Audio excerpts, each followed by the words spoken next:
अच्छा है। वैसे किसने बनाया है, फरखंदा बाजी या आपने? मैंने और भाभी ने मिलके बनाया।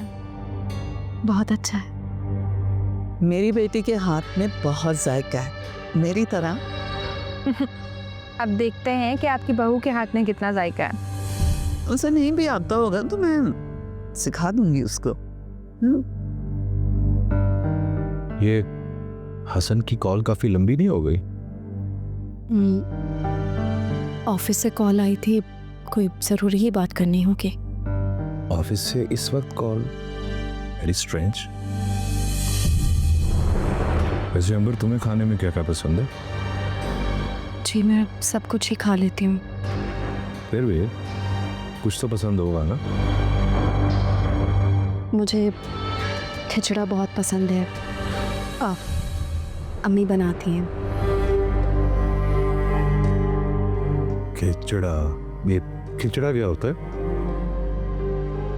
मैंने तो कभी नहीं खाया। अब वो असल में मिक्स दालों का बनता है।